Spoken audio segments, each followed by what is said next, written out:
the Sahastrara is represented by the lotus flower. She said, You have to speak up. Okay.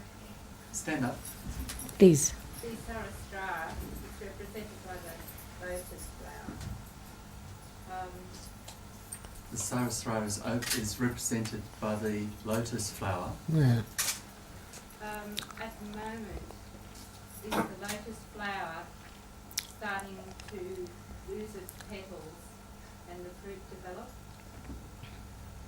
So that She seeds said, may be nourished? The Sahastrara is represented by the lotus.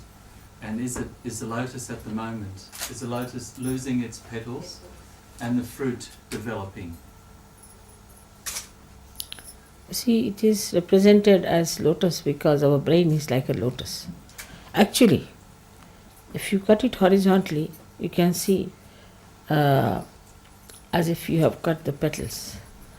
And if you cut it vertically, you can see that around the limbic area, it is just like petals of lotus. But when you are enlightened, what happens?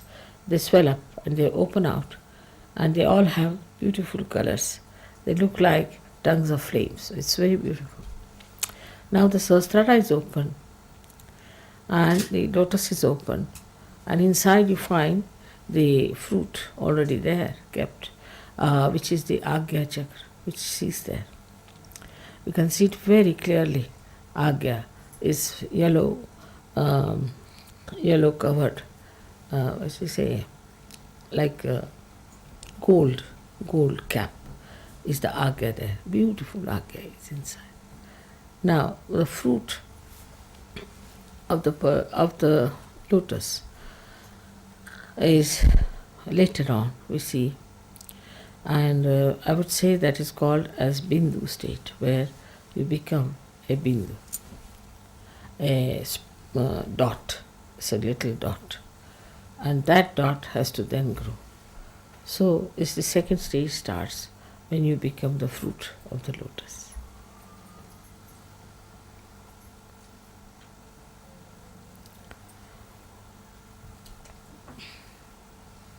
Srimata, could you say something about those higher chakras, about the Sahastrara? What chakra?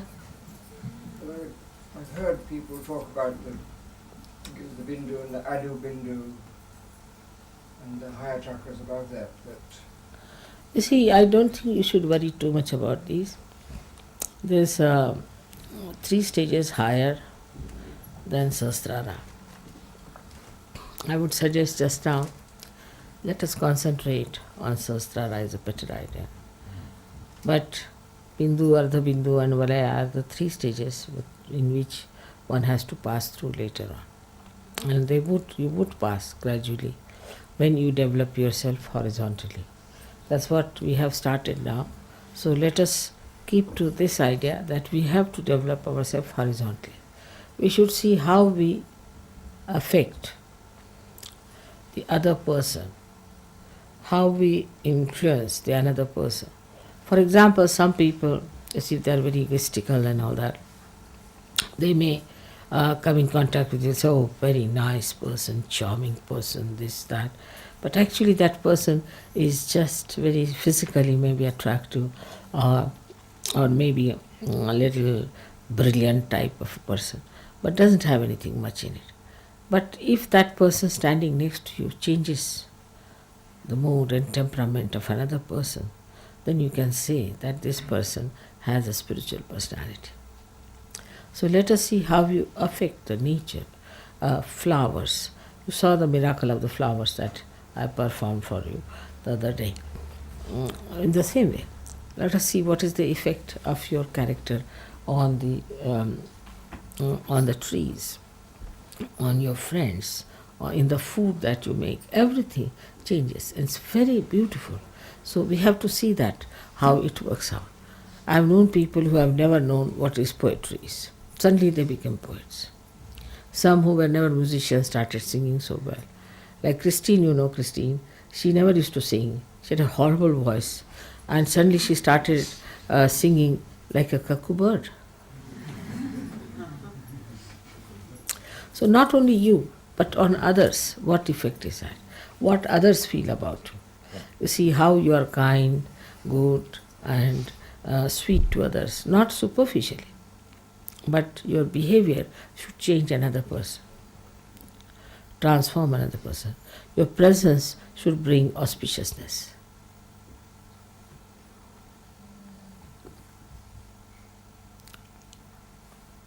Shri Mataji, when we read the poems of Kavi and the saints, we feel the heart of them in their poetry and the feelings for God.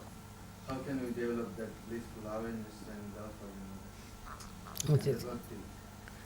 How can we develop that same heart that poets like Kabir have for you? How can we develop the same heart that these great poets have? Same heart as what? Kabir, the poet Kabir. Why not? See the handicap of Kabir. You have no handicaps. Kabir had no mother to tell him, no mother to love him, to look after him and tell him all these things. He had a guru.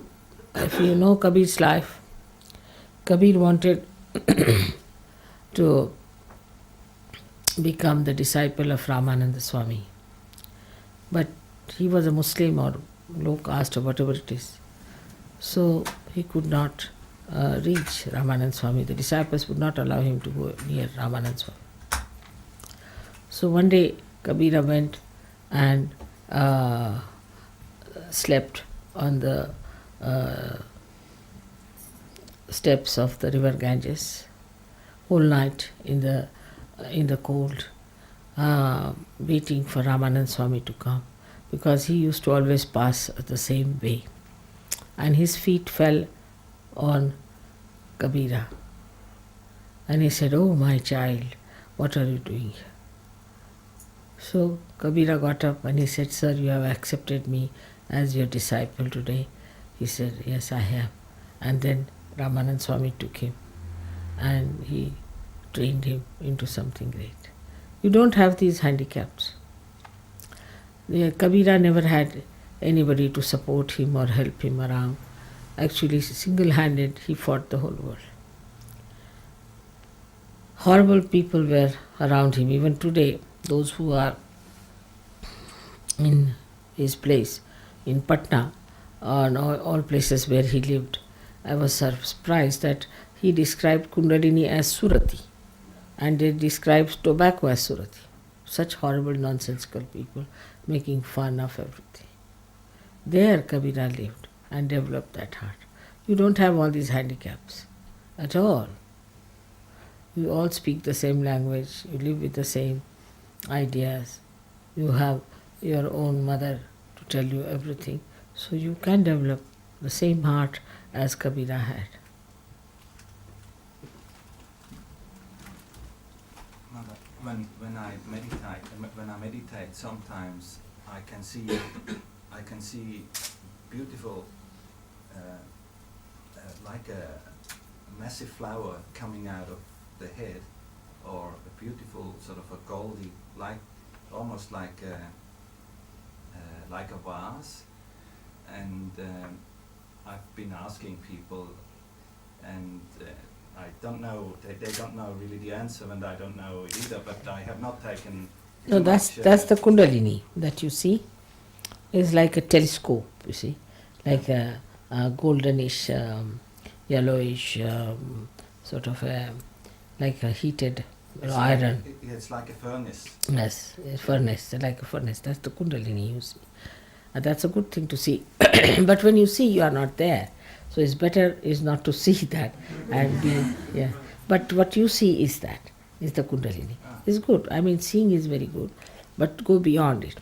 Say, I don't want to see it, now I want to enter into it. Yes, last night, for instance, I was sleeping with my little girl, and in her bed she asked me to come, and we meditated, and it was enormous. And I suddenly woke up. In your dream you saw? I don't know whether it was a dream or whether I was still meditating, but it In was- dream, if you see, is very good. But otherwise, in meditation, you should not see it. In the dream, if you see, is very good. It's the Kundalini itself. It's like a furnace. It looks like a silent, burning furnace. sometimes like fireworks. It's Yes. quite beautiful. But you shouldn't see it anymore. Right. Try to avoid. Shri Mataji,